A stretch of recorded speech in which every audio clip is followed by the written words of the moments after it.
Hi, my name is Isabel. I'm a clinical nutritionist and I'll be taking you through all the courses. We're going to start off with how to begin a carnivore diet.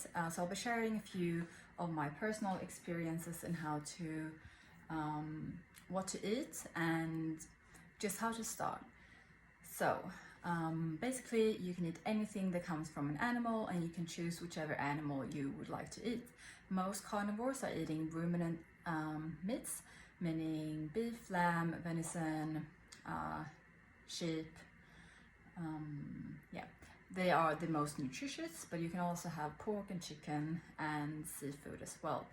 I eat mainly beef. That's kind of my base, and then I just add things in when I get sick of beef. Everyone has a different metabolic health, okay? We all come from different health backgrounds. So, you just do your own journey and just do what feels good for you, okay? Some people thrive off beef, some people just do steaks, some do mince, some eat more pork, whatever, okay? You just do whatever feels good for you. And how much to eat. There are no rules, so you can eat as much as you want. You should be eating as much as you want. There are no portion controls. You're not counting any protein or fat. You're not measuring anything. Okay, back in the day when we were, living in caves, when we cavemen, we didn't have any apps or anything to tell us how much to eat and when to eat. So when you're hungry, you should eat. When you're full, you should stop. So just try and be mindful when you eat, chew and eat slowly.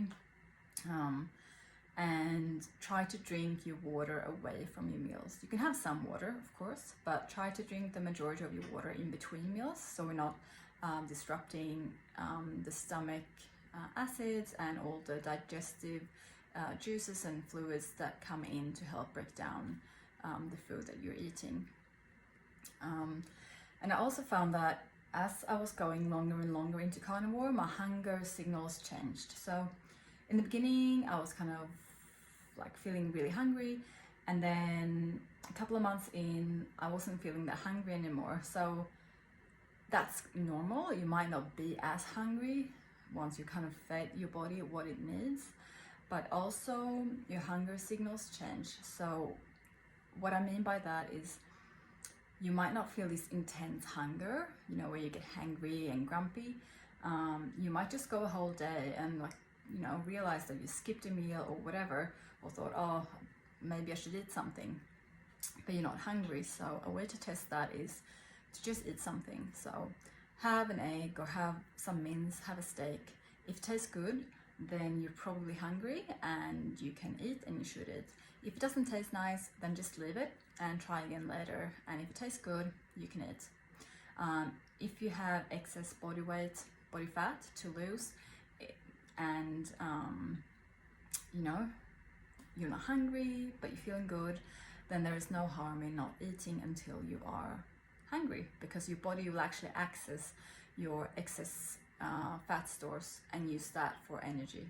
So just eat when you're hungry. I try to keep my fat and protein to a 1-to-1 ratio. Not always, but a good way to know if you're eating enough fat is, if you feel good, if you have energy. Another way is to go by your stools. So if you are going to the toilet and your stools are nicely formed, you're not having any issues passing your stool, then that's good. You're eating enough fat. So fat lubricates the colon and help things move along. If you're having hard, dry stools, like little pellets, and you need to kind of push and work to get the stool out, that's a sign of that you're eating too little fat. So you should up your fats. I would recommend increasing your fats from butter and beef, like fatty meats, rather than cream and cheese, because those types of food can actually be causing constipation. So you don't want to overeat those foods. Butter is fine though, if you can handle that. Some people also do ghee, that's fine. How often should you eat? Like I said, just eat whenever you're hungry. It doesn't matter. I tend to eat most of my food towards the end of the day. Unless I'm really starving, then I'll, you know, eat, because that's my body telling me that, hey, we need some food. Some people just eat smaller meals throughout the day. And of course, if you're like me, if you're breastfeeding, you might just eat anyway because you want to keep your milk up.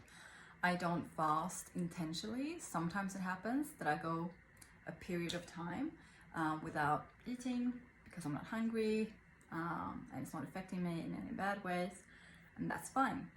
But I don't set a time limit for fasting because I am breastfeeding. But you do whatever works for you. There's no counting fat or protein or macros, like I said. Just eat when you're hungry. So you're eating meat, salt and water, eggs and dairy. So your things not to eat is basically everything else. So no plants, no processed foods, no alcohol. Coffee is not carnivore. I still have coffee at the moment. Just do what works for you. No sweeteners, no alcohol, nothing. So anything that comes from an animal is completely fine, and you can eat however much you want. So depending on where you're coming from and the state of your health, you might want to dive right into carnivore and just eat what I just said, or you might want to have a slower transition. So that's up to you. If you want to transition, I would still eat mostly like meat-based, and then you can keep whatever it is that you want to keep. So if it's some low-carb fruits or some low-carb vegetables. So that's kind of more of a keto way, which is fine. Just give your body time to adapt, and then you can slowly phase out those foods. This is a 30-day carnivore challenge, so if you can and if you feel good, then you just do the meat, salt and water, and the eggs and the dairy, like I mentioned. You can go however strict that you want. You don't need fruits and vegetables, so you choose. And spices, so only salt, because in salt there are minerals that our body needs.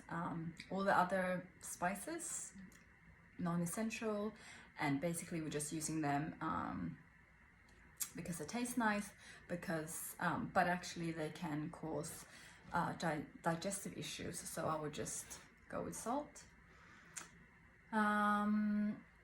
In the beginning when you start, so we're talking about fat, and like I said, depending on your stools, that's how you can see if you're eating enough fat or too little fat. If you're having diarrhea when you're starting, and you're not drinking any coffee, and you're not having alcohol, and you're not using any sweeteners, then it might be a sign, it's probably a sign that you're having too much fat. So what you want to do is you want to cut back on the fat until you stop having loose stool.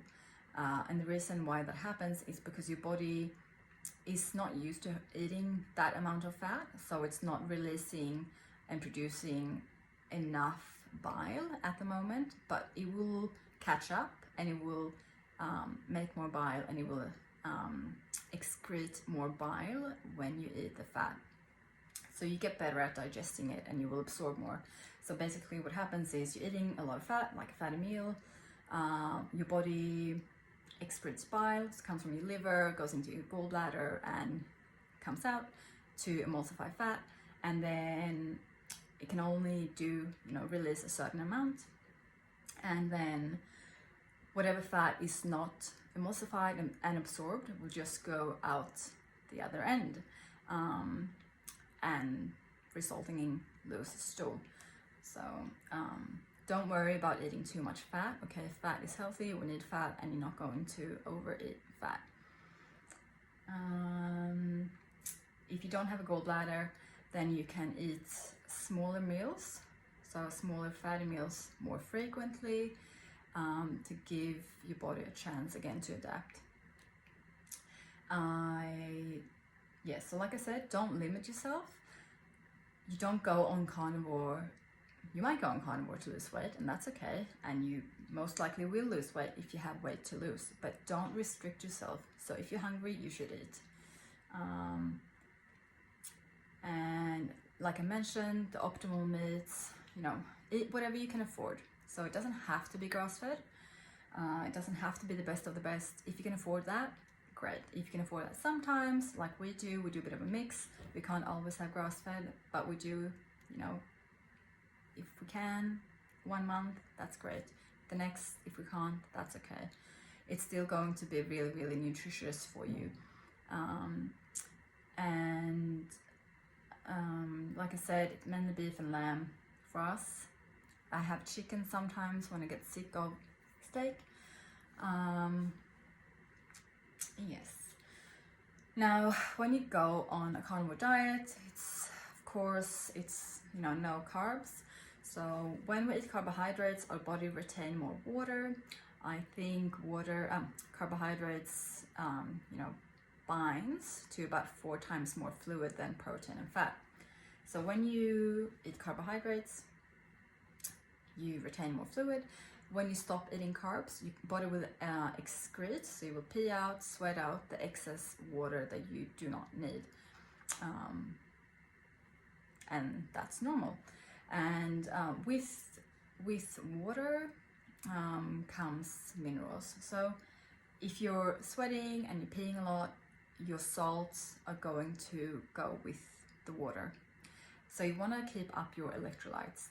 You can do that a couple of different ways. So I was doing a slower transition, so I was still having some fruits and vegetables, which will have a bit of electrolytes in there. Some people buy electrolyte supplements. Some people just add extra salt. I'll put in what salt I use.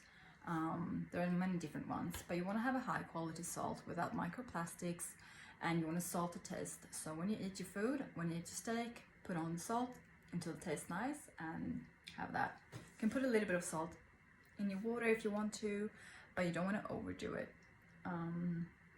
So if you're feeling tired and sluggish, maybe as you begin this type of eating, it could be a good alternative to just have some electrolytes. But as you go further and further into carnivore, your body will adapt, and your body will get better at retaining electrolytes and salts. So that sorts itself out eventually.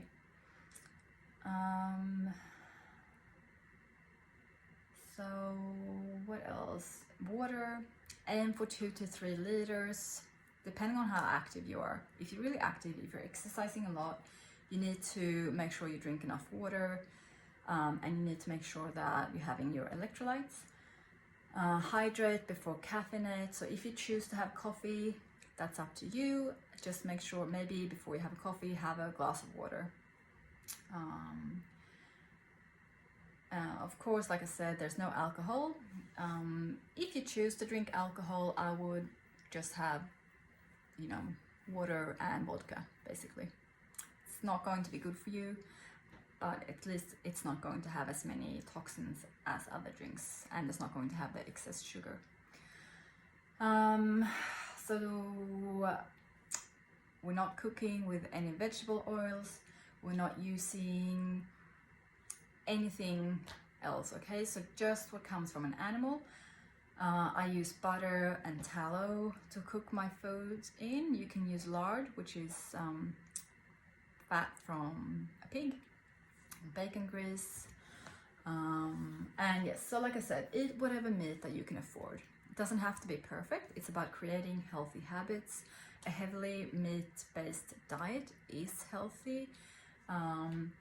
And don't forget about eggs, okay? Eggs can be really affordable, and you can get good quality eggs just by going to your local farmer's market. Another thing that we do in my family is we actually got an extra freezer to put outside, and we bulk buy grass-fed meats, so rump. We also bulk buy meat that isn't grass-fed, but that saves us a lot of money. So that's something to consider. Some people buy like a whole cow or a half cow, or you can split with your friend. So that's something you can do as well. And when you're starting, you don't want to have a lot of like processed foods laying around. So depending on your living situation, try and just get rid of all that. Put it away, give it away, clean out your cupboard, clean out your fridge, and stock up on meat and eggs and butter. So be prepared. You don't want to wake up and be hungry and not have any meat at home, and then go for like toast. So set yourself up to succeed. Some people choose to eat organ meats. So I don't really like organ meats that much. Sometimes I have liver pate, that's fine. Or some liver in mince and sausages. The main reason why I would eat that is because I'm breastfeeding, so liver is very, very nutritious. Organ meats overall are very nutrient dense, but you can overdo it. So there's something called hypervitaminosis, and where you can get sick. You can get vitamin A toxicity because you're eating too much. Vitamin A is a fat-soluble vitamin, meaning all fat-soluble vitamins can get stored in your body. So if you're eating too much of one, it becomes toxic. So if you choose to eat organs, I would only have a small amount. I do it daily, so I eat frozen raw liver, that much, like a little pill, and that's all. If you like eating them, do it, but don't overdo it. So I think a liver from a cow weighs about 8 kilos, and however much muscle meat you get is about, I don't know, like 200-300 kilos maybe. So when we were living in caves, when we were hunting, we take down a big animal, and then you would only get that one liver for your whole tribe. So you wouldn't eat like 200 grams of liver every single day because you just couldn't, you didn't have it. So our bodies haven't, I think, have not evolved to rely heavily on organ meats. We probably had some, but not every day and not in large amounts. You can also do the pills, like the dried liver, the desiccated pills. Some do. We do that as well. That's fine if you want to, but you don't have to. So you don't need to take supplements. I don't buy any synthetic supplements. I don't use supplements. I use bone meal, which is ground up bones for extra calcium. Again, for breastfeeding, I've had 2 kids, so I kind of need to nourish myself. And my liver, and I think that's about it. Affordable meats, so you can buy like less good cuts. It doesn't mean that they won't taste nice. It just means you're going to have to probably slow cook them, and it's going to taste amazing. And they're usually cheap, so that's another way that you can make it affordable.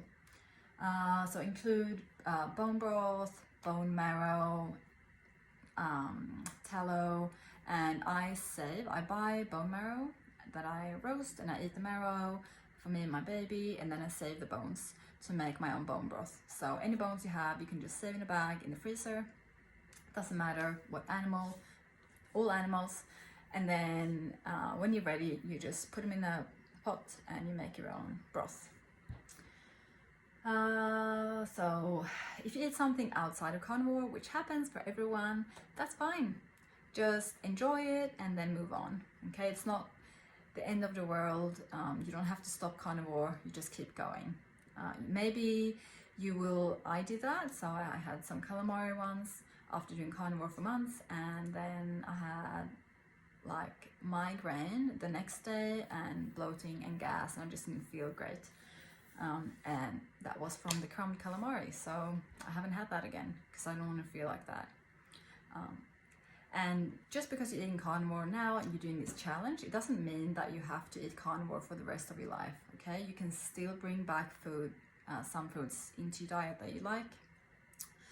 But hopefully the base, the foundation of your diet will be meat and salt and water and eggs. And then you just have, you know, little extras to kind of, because it tastes nice or whatever. But you're not having to force feed yourself vegetables. You don't have to hide vegetables into your kids' diet anymore. You don't have to feel bad about your kids not eating the broccoli and the kale. I don't. So